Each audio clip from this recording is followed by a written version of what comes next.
The swimming pool at my high school was only open until 4. After that, the doors stayed locked. No practices, no open swim, no exceptions. I never thought about it until the day I stayed late to finish a project and saw the janitor unlocking the pool entrance at 4:47. He went inside. The door closed behind him. I was in the library on the second floor. The windows overlooked the pool building. From there, I could see the lights were off the entire time. He came out 11 minutes later, locked the door again, walked to his truck, and left. I mentioned it to my friend Sarah the next day. She said her mom used to be on the school board. She said the pool used to be open until 6, but they changed it her freshman year.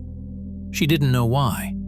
The following week, I had to retake a math test after school.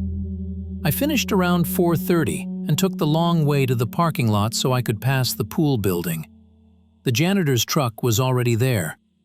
I slowed down as I walked by. The door was propped open with a doorstop. I could hear water running inside. Not the pool filter, a faucet, or a hose. I kept walking.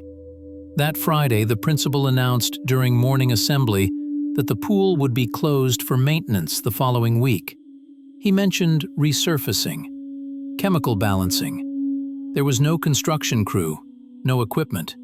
The doors just stayed locked, even during school hours. When the pool reopened, there was a new rule.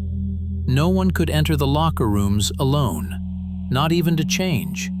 You had to go in pairs. If your partner left, you had to leave too. Coach Henderson didn't explain it. She just added it to the list taped to the wall and told us it was non-negotiable. Sarah and I were changing after practice one afternoon when we heard someone in the showers. The water was running, but no one else had been in the locker room when we arrived. We were sure of it. Sarah called out to ask who it was. The water shut off. No answer. We stood there, half-dressed, listening. After maybe 30 seconds, we heard footsteps. Wet, slow, moving away from the showers toward the back exit that led to the pool deck. The door opened, then closed. We got dressed faster than we ever had and left. The next day, Coach Henderson added another rule.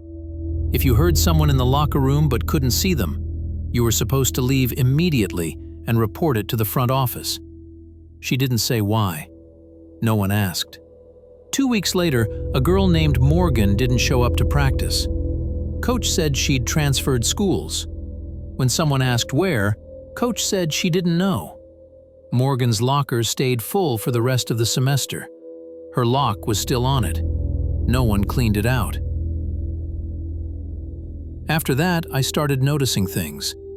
The way Coach counted us before and after every practice. The way she stood by the door and watched us leave. The way the janitor's truck was always gone by the time we got out of the water. In April, they installed cameras in the hallway outside the locker rooms. Not inside, just outside. The lenses were pointed directly at the doors. I graduated that spring and didn't think about it again until I came back from my brother's swim meet 3 years later. The pool was closed. Not for maintenance. Permanently.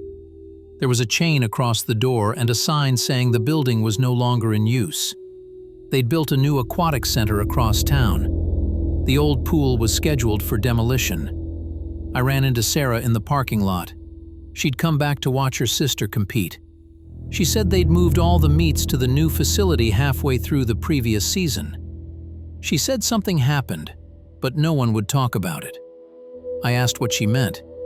She looked at the pool building for a long time. Then she said that one of the seniors had gone back to get something from her locker after a meet. She went in alone.